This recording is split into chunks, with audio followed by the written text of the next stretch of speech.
खूब कहा है, वो चांद है तो अक्स भी पानी में आएगा, किरदार खुद उभर कर कहानी में आएगा। नमस्कार दर्शकों, मैं खुशबू गैरोला आप सभी का स्वागत करती हूँ हमारे कार्यक्रम साहित्य यात्रा में। दर्शकों, इस कार्यक्रम के माध्यम से हमारी कोशिश होती है कि मिलवा सके हम आपको वरिष्ठ साहित्यकारों से, और इस कार्यक्रम में चर्चा होती है उनकी साहित्य यात्रा पर। दर्शकों, आज जो अतिथि हमारे साथ मौजूद है हमारे कार्यक्रम में, जो हमारे साथ होंगे, जिनकी साहित्य चर्चा पर हम बात करेंगे, उन्होंने अपने शब्दों के माध्यम से, अपनी कविताओं और कहानियों के माध्यम से साहित्य के क्षेत्र में अपनी एक अलग पहचान बनाई है। तो मैं मिलवाना चाहूंगी आपको हमारे आज के अतिथि वरिष्ठ साहित्यकार महावीर रवाल्टा जी से। नमस्कार, स्वागत है महावीर जी आपका हमारे कार्यक्रम में। धन्यवाद। महावीर जी, वैसे तो बहुत सी चर्चा हम करने वाले हैं आपके साहित्य पर सबसे पहले हम यही जानना चाहेंगे कि आपका जन्म कहाँ हुआ, आपने शिक्षा कहाँ से प्राप्त की? जी, जहाँ तक मेरे जन्म की बात है वो जी, उत्तरकाशी जनपद का जो सुदूर क्षेत्र रवाई के नाम से जाना जाता है, तो वहाँ की तत्कालीन जो तहसील थी राजगढ़ी के समीप सरनोल गांव में मेरा जन्म हुआ। और जन्म के साथ साथ थोड़ा बचपन भी वहीं भी, चूँकि पिताजी सरकारी सेवा में थे जी, और उनका राजस्व विभाग में थे, तो घर से अधिकांशतः बाहर रहना ही होता था। तो मेरा बचपन अपनी माताजी, दादी जी और चाचा जी और घर के दूसरे लोगों के साथ ही बीता। और थोड़ा सा मैं और बता दूं कि जो मेरा बचपन दूसरे लोगों की तरह बहुत ज़्यादा लुभावना नहीं रहा जी, क्योंकि आमतौर पर गांव की बचपन की तरह वही मिट्टी से खेलना और छोटे छोटे जैसे कहीं खाली स्थान देखा वहीं पर वो खोद के क्यारियाँ बताते हैं मुझे कि खोदना, वहाँ पे बीज रोपना जी। और बस ये गांव के जो जैसे। तो क्या आपको बचपन से ही साहित्य के प्रति जो झुकाव है आपका, ये बचपन से ही था? नहीं, ये बचपन से नहीं। जब 80 के दशक में उत्तरकाशी आना हुआ पढ़ाई के लिए, हाँ जी, पिताजी के साथ, तो वहाँ दाखिला लिया। उस दौरान लीला दे जगुड़ी जी वहाँ हमारे शिक्षक थे, डॉक्टर जगू नौडियाल जी थे।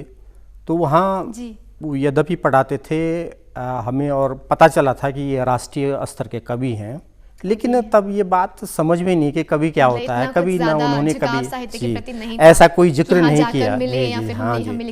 लेकिन जब वहाँ से 9वीं 10वीं में राजकीय कीर्ति इंटर कॉलेज में पढ़ाई के लिए जाना हुआ जी, तो तब कुछ लोगों के माध्यम से पता चला कि ये तो कविता लिखते हैं और ऐसी कविताएं लिखी जा रही हैं। और फिर वहाँ कवि सम्मेलन होते थे उत्तरकाशी में माघ मेले के अवसर पर, तो इत्तेफाक से वहाँ कवि सम्मेलन में जाना हुआ और वहाँ राष्ट्रीय स्तर के कवि की कविताओं को सुनने का जो अवसर मिला, पहली बार आप जी, उस समय गए होंगे उससे लगा कि ये भी कोई चीज़ होती है। हाँ जी, जी, हाँ, जब जिस क्षेत्र में हम नहीं होते उसके बारे में थोड़ी हमें जानकारी कम जी होती जी है। हाँ जी हाँ, हाँ जी। तो एक ललक सी, मैं कहता हूँ ना, पहले अभिरुचि नहीं, एक ललक पैदा हुई कि ये जैसे कविता सुन रहे हैं तो मन होता था कि जैसे हम दर्शक दीर्घा में बैठे हुए होते, तो ये मन होता था कि क्या कभी ऐसा नहीं हो सकता कि हम भी कुछ मंच से कुछ बोलें। हाँ जी, तो उस बोलने का अभिप्राय ये था कि कुछ लिखना है, यही था जी। फिर जब राजकीय कीर्ति इंटर कॉलेज में जो वहाँ की वार्षिक पत्रिका निकलती थी सीमा, तो हमारे जो हिंदी के अध्यापक थे तो उन्होंने कहा था कि इसके लिए सभी लोग अपनी अपनी रचनाएं देंगे। और फिर मुझे लगा अच्छा अवसर, मैंने पूरी रात भर जाग करके एक कविता लिखी, सफलता का शिखर, कि दे पाए आप? हाँ, वो मैंने उसको पत्रिका के लिए दी। लेकिन जब पत्रिका छपी तो मेरे लिए बहुत ही दुखद बात थी कि वो रचना उसमें शामिल नहीं थी, उसकी जगह एक बोध कथा शामिल की गई थी सफलता का शिखर से।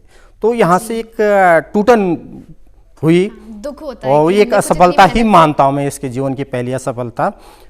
और मैं ये अब ये स्वीकारता हूँ कि असफलताएं हमें तोड़ती हैं और दूसरी तरफ भी मोड़ती हैं। बिल्कुल बिल्कुल सही कहा। तो वहाँ पर शायद मुझे ये लगा था कि मुझे असफलता से टूटना नहीं है, जिंदगी का पहला सबक, और मुझे लगातार लिखना है। अगर ये सफलता का शिखर नहीं छपी है तो और करके मैं लिखूं, तो मैं लगातार फिर थोड़ा लिखने की कोशिश करने लगा। जी, आपकी साहित्य यात्रा की जी, शुरुआत मतलब शुरुआत साहित्य यात्रा तो नहीं कर सकते, लेकिन अभिव्यक्ति की यात्रा। जी जी। और उसके बाद आपकी पहली रचना कौन सी रही जिससे आपको लगता है आपको एक पहचान दिलाई हो जिसने? जी, पहली रचना पहले तो जैसे अपने भावों को व्यक्त करने के लिए मैंने जो आसपास का जो वातावरण था उसकी जन समस्याओं को लेकर ही लिखने लगा, जो काम अमूमन पत्रकार लोग करते हैं। उसके बाद फिर कविता की ओर उन्मुख हुआ, तो मेरी पहली कविता जो छपी जी वो 22 मार्च 1983 में, यानी मैं तब 17 वर्ष का था, और देहरादून से साप्ताहिक पत्र निकलता था उत्तरांचल, उसमें साहित्य कला और संस्कृति स्तंभ होता था, तो उसमें बेरोजगार शीर्षक से मेरी कविता छपी थी। मतलब अक्सर आपने जो आसपास देखा उसको, हाँ, वो बेरोजगार की थी। उसमें ये था कि गांव का वह बेरोजगार युवक, अनपढ़ नहीं, एमए पास, जीवन काट रहा है भग्नमट नहीं, वह थर्ड नहीं फर्स्ट क्लास। तो इस तरह से थी वो कविता। आगे और कोई रचना की आप पंक्ति सुनाना चाहें? और तो रचना की तो एक उसी दौरान जब पहली बार उत्तरकाशी उसी माघ मेले मंच पर जाने का अवसर मिला, जो एक तरह से एक मेरे सपने में शामिल हो गया था। हाँ जी। तो वहाँ जो कविता मैंने पढ़ी थी, मुझे ध्यान आ रहा है कि वो थी कि संकुचित भावनाओं के रजत ख्वाबों में वाह। मेरे लिए नागफनियाँ उग रही हैं, और मेरी कल्पना वृत्त की असीमित परिधि पर बीज अंकुरित हो रहे हैं आने वाले कल के लिए। वाह, कल के लिए शीर्षक था इसका। जी जी। और इसके अलावा आप कहानियां भी लिखी है? जी, उसके बाद जब उत्तरकाशी का जो वातावरण, वो तो कविता की बात तो है ही, लेकिन कविता सुनते हुए फिर मैंने इधर बच्चों की पत्रिका आती थी पराग को नियमित पढ़ना शुरू किया, और उसमें कन्हैयालाल नंदन जी उस समय संपादक होते थे उसके, और बच्चों के लिए बहुत ही अच्छी पत्रिका थी, बड़ों के लिए साप्ताहिक हिंदुस्तान, कादमनी।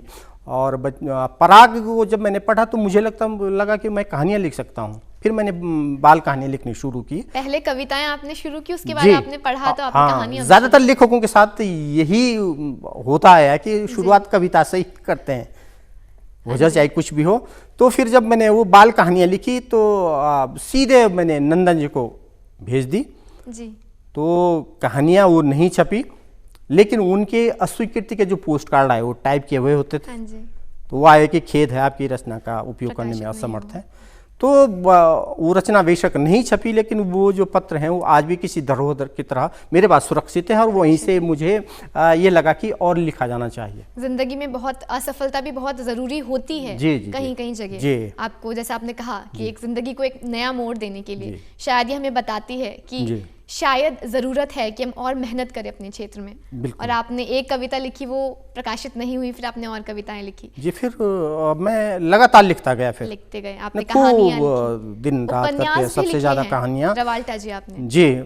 और फिर उपन्यास की ओर तो मैं बाद में आया 1992 के आसपास।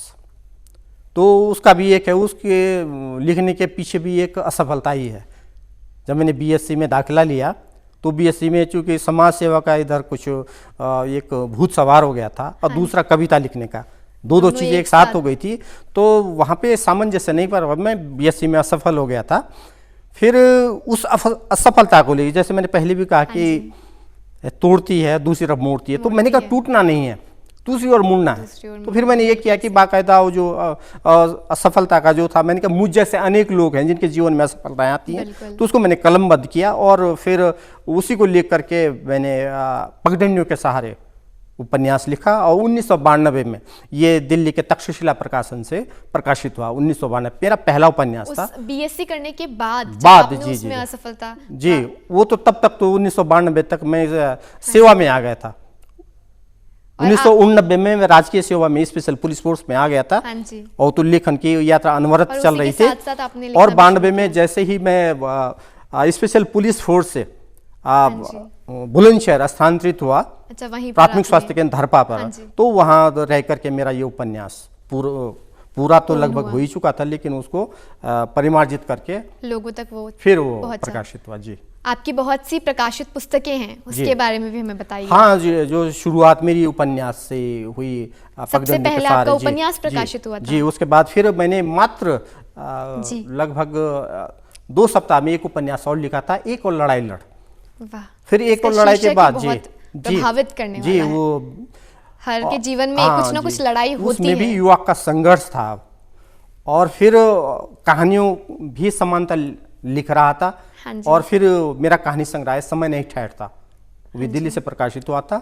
और फिर जब ये 3 पुस्तकें प्रकाशित हुई, फिर एक साथ हाँ जी, वर्ष 1999 में एक उपन्यास और एक कहानी संग्रह, मतलब उसके न होने का दर्द। साथ बढ़ते गए आप एक कदम, और उसके बाद आप अपने और कदम बढ़ाएं। हाँ, तो उसमें ये हुआ कि जैसे कहानियां थी, इस दौरान मैं एक थोड़ा सा आपको बताना चाहूंगा कि स्वागत है। जो अमूमन लोग बातें करते हैं कि बड़ी पत्रिका का जिक्र होता है, हाँ जी, कि मेरी रचना मैंने वहां उसमें भेजी, पत्रिका वहां में प्रकाशित हुई, और उसके बाद फिर इतने सारे मेरे प्रशंसक हुए। हाँ लेकिन जी। देखिए खुशबू जी, एक मेरे अपने जीवन से लेकर के मैं एक वो महत्वपूर्ण बात यूँ बताना चाहूँगा सारे लोगों के लिए, वो इसलिए महत्वपूर्ण है कि जो मुझे एक स्थान मिला, या जो मेरा एक तरह से प्रस्थान जो शुरुआत हुई चलने की, जी, वो ये लघु पत्रिका और स्थानीय पत्रिकाओं ने हमें स्थान दिलाने में महत्वपूर्ण भूमिका निभाई। उनकी भूमिका को मैं हमेशा आज भी कहता हूं। जैसे स्थानीय स्तर पर उत्तरकाशी या टिहरी में, और हिमालय हम से मैंने शुरुआत की थी, हिमालय हम में छपा, उसके बाद पर्वतवाणी थी, और उसके बाद उत्तरी आवाज़, और इधर युगवाणी में तो बाद में छपा, लेकिन हिमाचल टाइम्स आता था। और इस तरह जो स्थानीय जो पत्र और पत्रिकाएं, जैसे तरुण हिंद है, बाद में फिर मसूरी टाइम्स है, तो ये और उत्तरांचल है, वहां से प्रोत्साहन तो आपको ये मिला। लोग निरंतर प्रोत्साहित कर रहे हैं, और इन्होंने जमीन दी है लेखकों।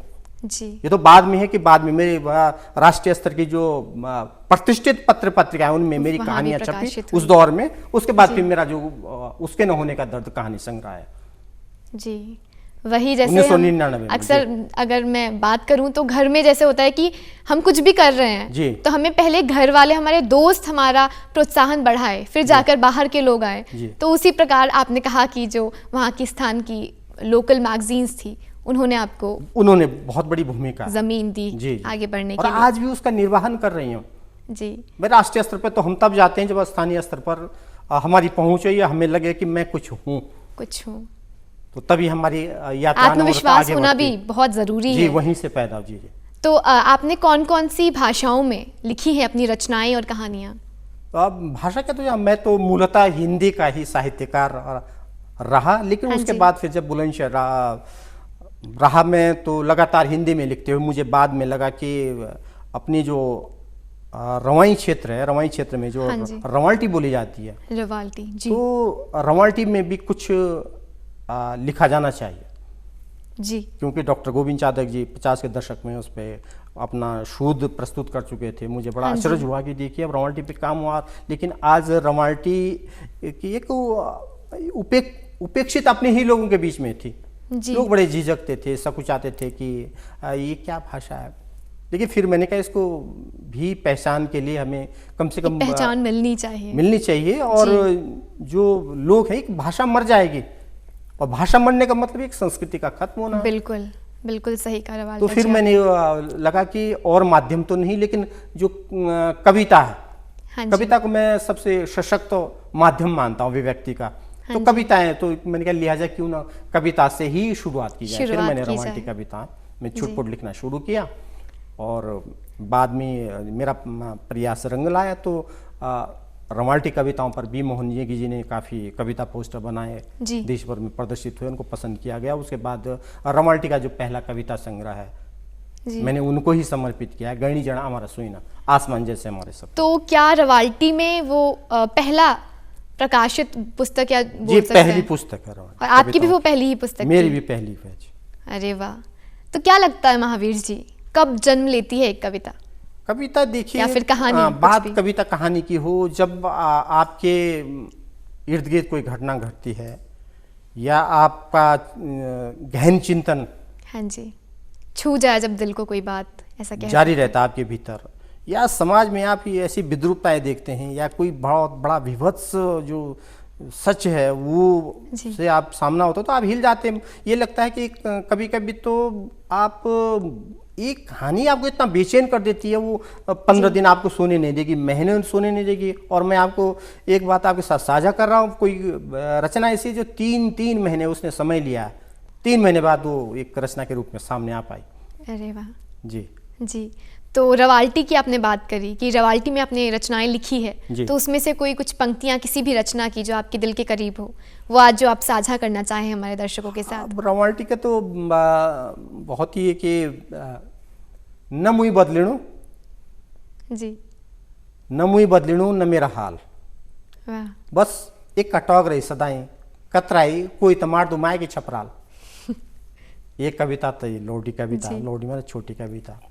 और एक ये कि आमारा सुईना आमारा साथा, आमारा सुईना आमारा साथा, आमारा संस्कार डाका माता। वाह ये रवाल्टी की छोटी छोटी कविताएं हैं। छोटी-छोटी जो से आपने लिखी है। और खुशबू जी में जैसे एक जो रचनाकार की रचना यात्रा है, तो हाँ मेरी जी। रचना का यात्रा रही, मेरी जो अब तक प्रकाशित पुस्तकें हैं, हाँ जी तो उसमें जो रचनाएं हैं तो ज़्यादातर के सभी कहीं न कहीं पत्र पत्रिकाओं में प्रकाशित हुई। प्रकाशित हुई उसके है। बाद फिर मैंने उसको संग्रह के रूप में पुस्तकों में प्रकाशित किया है। वो सामने आई है लोगों कितने के। महावीर जी अभी तक अगर बात करें आपकी प्रकाशित पुस्तकों की, तो कितनी पुस्तकें प्रकाशित हो चुकी है अभी हाँ, तक? जहाँ तक पुस्तकों की बात है वो अभी 3 दर्जन पूरी हो गई हैं। 3 जी दर्जन। जी।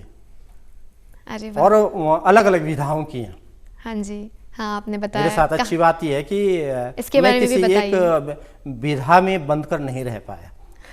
मैंने मुझे लगा कि इस विषय पर कहानी अच्छी अब मैं प्रस्तुत कर सकता हूँ। मैंने कहानी लिखी। उपन्यास वाले विषय पर उपन्यास लिखा, जहाँ मुझे लगा हाँ कि जी। इसको नाटक में बेहतर रूप से सामने लाना चाहिए। अच्छा, आपने तो नाटक भी लिखे मैंने हैं? नाटक लिखे हैं, 4 नाटक लिखे हैं। हाँ जी और 4 नाटकों में भी 2 भी एक जो हमारा लोक साहित्य रवाई क्षेत्र हाँ का, जी तो वहाँ की जो लोक कथाएं और लोक गाथाएं हैं, निश्चित है पूरे उत्तराखंड में भरमार है लोक गाथाओं की, लोक कथाओं की। तो रवाई क्षेत्र में जो लोक कथा थी तो उसको लेकर के मैंने एक नाटक रचा था, सफ़ेद घोड़े का सवार। जी और फिर वहाँ की एक लोक गाथा थी गजू मलारी, उसको लेकर के मैंने एक नाटक रचा, एक प्रेम कथा का अंत। जी। तो इसी के साथ आपने बहुत कुछ ये नाट्य में। और लिखा है। नाटक चूंकि मुझे शुरुआत जैसे उत्तरकाशी में कला दर्पण संस्था में उससे जुड़ा रहा, तो निरंतर नाटक भी करता रहा। और मैंने गांव में नाटक भी किए और स्वयं नाटक लिखे, फिर वो बच्चों के बीच में मंचित किए, नाट्य अरे शिविरों का आयोजन किया। जी तो ये भी एक अभिव्यक्ति का भी साहित्य की माध्यम विधा है नाटक। माध्यम तो है, नाटक के जी। माध्यम से भी उसमें भी शब्दों का ही खेल है। जी, मुझे लगता है कि आप एक जो पाठक है हाँ या जी लोग हैं उनके और नजदीक जा सकते हैं नाटक के माध्यम से। बहुत सशक्त माध्यम है नाटक। और आज भी मेरी कोशिश है कि आने वाले समय में भी जैसे हमारे क्षेत्र में कई लोक कथाएं, लोक गाथाएं, उन पर कोई अच्छे से नाटक रचे जाएं और लोगों के समक्ष लाए जाएं। जी। आपको क्या लगता है कि कौन से साहित्यकार ऐसे रहे जिनसे आपने प्रेरणा ली हो, या फिर उनकी किताबें आपने पढ़ी हो, जब आपने ये सोचा हो कि हाँ मुझे इस क्षेत्र में आगे बढ़ना है? हाँ जी, उत्तरकाशी में जब वही 80 का दशक जब रहा, जब मैं पढ़ता था, तो जी। वहाँ पर अमूमन उस दौर में जो छोटे खोखे होते थे तो उसमें पान सिगरेट के अलावा हाँ जी साहित्य बड़ी प्रचुर मात्रा में रहता था। और वहाँ से आप हर तरह की आप मनोहर कहानी ले लीजिए, वही मतलब आप किताबें भी माधुरी ले रखी लीजिए, रहती फिल्मों थी। की पत्रिका ले लीजिए, हैं, और आप प्रेमचंद जी का उपन्यास ले लीजिए, आप रेणु जी की पुस्तक ले लीजिए, सब कुछ वहाँ शरद रहता चंद्र था। जी का। तो वहां से लेकर के मैंने प्रेमचंद जी का साहित्य खूब पढ़ा, हिमांशु जोशी जी का पढ़ा, शिवानी जी का पढ़ा। और मुझे लगता है कि कहीं ना कहीं जो ये साहित्य पढ़ा, जी। तो ये साहित्य ने मेरे भीतर एक अतिरिक्त ललक पैदा कर दी कि मुझे भी गद्य लिखना चाहिए उपन्यास में। जी और उस दौर में तो तय है जैसे और लोगों के कि प्रेमचंद जी प्रभावित करते हैं, शरद हाँ चंद्र जी, जी बहुत प्रभावित ज़्यादा करते उन्होंने हैं, प्रभावित और किया। शिवानी जी बड़ी तादाद में पढ़ी जाती थी। लेकिन बाद में जब थोड़ा सा मैं बुलंदशहर चला गया तो उस दौरान मुझे शैलेश मटियानी जी को पढ़ने का मौका मिला। उनसे आप आकाश प्रभावित कितना हो। अनंत है, तो कई कई बार पढ़ा मैंने उपन्यास। मैंने कहा ऐसी इतनी अद्भुत रचना, और उसका प्रभाव इतना मेरे भीतर हुआ कि खैर लिख तो रहा ही था मैं, लेकिन लिखने के बाद फिर मैंने सीधे मटियानी जी से जाकर के संपर्क करना, और मटियानी जी का साहित्य जिनकी 40-50 पुस्तकें हैं, और वो तो मेरे आदर्श हो गए मटियानी जी। जो एक कथा साहित्य है उसके निश्चित रूप से मैं मटियानी जी के प्रशंसक हूँ। हाँ जी। और मटियानी जी का साहित्य मैंने ढूंढ करके मैंने इलाहाबाद से उनका साहित्य मंगाया, उनके घर गया उनसे, और सौभाग्य रहा मेरा कि उनके दुनिया छोड़ने से पहले मैं उनके दर्शन कर सका था। हाँ जी। जी। तो आपको क्या लगता है, मतलब अगर बात की जाए आपकी साहित्य यात्रा वैसे तो बहुत लंबी रही है जी। पर इसमें अगर आपकी उपलब्धियों पर हम चर्चा करना चाहें तो किन किन चीज़ों का जिक्र होगा? जहाँ तक उपलब्धियों की बात है, वैसे रचनाकार की जो सबसे बड़ी उपलब्धि तो उसके पाठक हैं। मेरे साथ लगातार पाठक हैं, लोग अभी आता है कि आपकी जो प्यार वहाँ से मिलता हाँ, है वो या बहुत आपकी ये रचना महत्वपूर्ण पढ़ी होता है। या आपकी ये पुस्तक से पहली हाँ जी। बात। दूसरी बात ये कि जो मेरी कुछ रचनाएं हैं, तो जैसे खुली आंखों में सपने मेरी कहानी है जी। एक, जो बाजगी है हमारे यहाँ औजी भी कहते हैं, झुमरिया भी कहते हैं रवाई में, उसके 3 पीढ़ी के द्वंद्व को, तो उस कहानी का नाट्य रूपांतरण राष्ट्रीय नाट्य विद्यालय की संस्कारंग टोली ने करवाया, हाँ जी। कला दर्पण ने करवाया, और दिल्ली के साथ ही उत्तराखंड में उसका मंचन हुआ। ऐसे मेरी कहानी है कि ननकू नहीं रहा, हाँ जी। वो बाल श्रम पर केंद्रित है, तो बुलंदशहर में उसका विधिवत मंचन हुआ। तो एक पक्ष तो ये है जी। अब दूसरा ये है कि जैसे आप एक रचनाकार होने के नाते सबसे बड़ा है, जैसा अब आप दूरदर्शन के माध्यम से रूबरू हो रहे हैं, तो इसीलिए तो चूंकि मैं रचनाधर्मी हूँ, मैं निरंतर सक्रिय रहा हूँ लिखने में, तो उसकी वजह है कि आपके साथ में बात कर पा रहा हूँ। या जैसे रवाल्टी, आज रवाल्टी का भी रवाल्टी का जिक्र भी किया लोग पसंद कर रहे हैं, तो सबसे बड़ी बात यह है कि ये इसी तो उपलब्धि ही कही जाएगी, मेरी नहीं, साहित्य जगत की। हाँ जी। और साहित्यकार तो पाठकों की वजह से। जी जी। तो अगर मैं बात करूं कि वैसे तो आपकी बहुत सी पुस्तकें प्रकाशित हुई है, जी जी जी। पर ये जो आपने पुस्तकें लिखी हैं या रचनाएं लिखी है, किन किन विषय के आसपास ही रहती है? विषय सबसे पहले तो चूंकि हम पहाड़ के जो अभावग्रस्त जीवन है, हाँ जी, हमारे जीवन में जो विसंगतियां हैं, हाँ जी, पहाड़ के युवा के संघर्ष हैं, और पहाड़ी क्यों, क्योंकि मेरा जीवन का एक बड़ा हिस्सा लगभग 18 वर्ष मैंने बुलंदशहर गुजारे हैं, तो जो मैदानी क्षेत्र है, मैदानी क्षेत्र के जो स्त्री है या मैदानी क्षेत्र के जो लोग हैं, उनका संघर्ष भी गाहे बगाहे मेरी रचनाओं में आया है जी। और जो खासकर जैसे शिक्षण संस्थाएं हैं या जो सरकारी संस्थाएं हैं, उनमें भी जो एक तरह से आपाधापी है, जो माहौल है, वो भी कहीं ना कहीं उजागर हुआ है, और बड़ा तीक्ष्ण कटाक्ष जो एक समाज का हिस्सा है, और वो उनकी अपेक्षाओं पे खरे नहीं उतर पा रहे हैं, या कहीं पे लगता है कि आम आदमी के अधिकारों का हनन हो रहा है, उसे जो कुछ मिलना चाहिए तो वो उनसे नहीं है, तो वो जो आसपास आपने देखा उसका आपने पिरोया शब्दों के माध्यम से। बिल्कुल। आपको क्या लगता है लिखना कितना आवश्यक है? देखिए, हम जैसे लोगों के लिए तो मुझसे ही कभी पूछा गया था कि अगर आप लेखक नहीं होते तो क्या होते। हाँ जी। तब मैंने उनको कहा था कि मैं अव्वल दर्जे का पागल होता।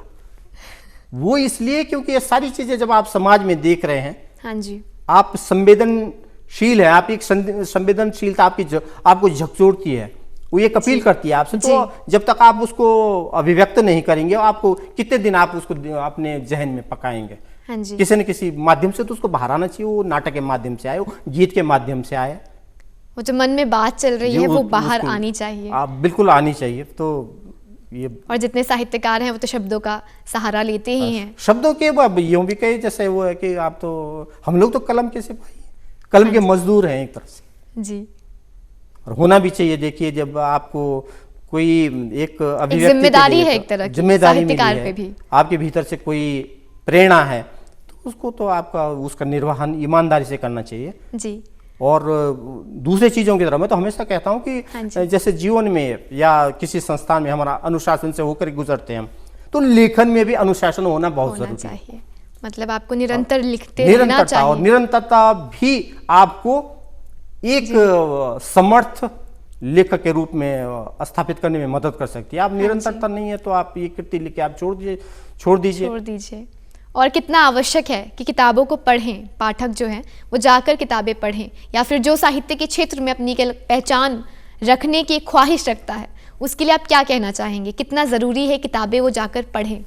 मैं तो ये मान के चलता हूँ कि बगैर अच्छा पाठक हुए हाँ जी। आप कदापि अच्छे लेखक नहीं हो सकते, लेखक ही नहीं हो सकते जी। और देखिए खुशबू जी, सबसे बड़ा एक दुर्भाग्य आज ये है कि लोग बहुत कम पढ़ना चाहते हैं। हाँ जी। उनकी बात नहीं कर रहा हूँ मैं, जो स्थापित हैं या जो जिनके केवल लेखन, जिनके लिए क्या पूजा है, लेकिन कुछ ये भी हो रहा है कि बहुत कम पढ़ना और ज़्यादा लिखना। तो देखिए मैं लिख रहा हूँ और मैं दूसरे का पढ़ता नहीं हूँ तो आत्ममुग्धता का शिकार हो जाते हैं, घातक है लेखक के लिए। लेखकों को बहुत ज़्यादा पढ़ना है जी, और फिर ज़्यादा लिखना है, जितना पढ़ेंगे और बहुत कम उसको बाहर निकालना है। माना आपने हाँ 10 रचनाएं लिखी तो 10 में से आपको जो सबसे अच्छी लगती है उसे आप उसका दूसरे पे आप चिंतन कीजिए, मंथन कीजिए, परिमार्जन कीजिए। और यदि बात की जाए जो युवा पीढ़ी लिखने की कोशिश कर रही है अभी, तो उनके लिए आप क्या सुझाव देना चाहेंगे इस कार्यक्रम के माध्यम से? देखिए सुझाव तो नहीं, पर एक अपना एक तरह से एक अनुभव के आधार पे कहना चाहूँगा कि सुझाव की स्थिति में, क्योंकि अब हम स्वयं मैं खुद लगातार एक हमेशा कहता हूँ कि पहचान के लिए छटपटाहट से गुजर रहा हूँ जी, क्योंकि जहाँ हम संतुष्ट हो गए तो हमारा लेखन वहीं पे किसी भी व्यक्ति के लिए जहाँ संतुष्टि तो मिले मैं वहाँ यही रुक जाता कहता हूँ है। कि आप देखिए ये साधना है। हाँ जी। लेखन को आप एक शौक के तौर पे नहीं ले सकते, आप ये साधक के रूप में आपको सामने आना होगा जी, और बहुत ज्यादा पढ़ना होगा, जैसे मैंने पहले कहा आपने, तब जाकर के आप कोई अच्छी रचना दे पाएंगे।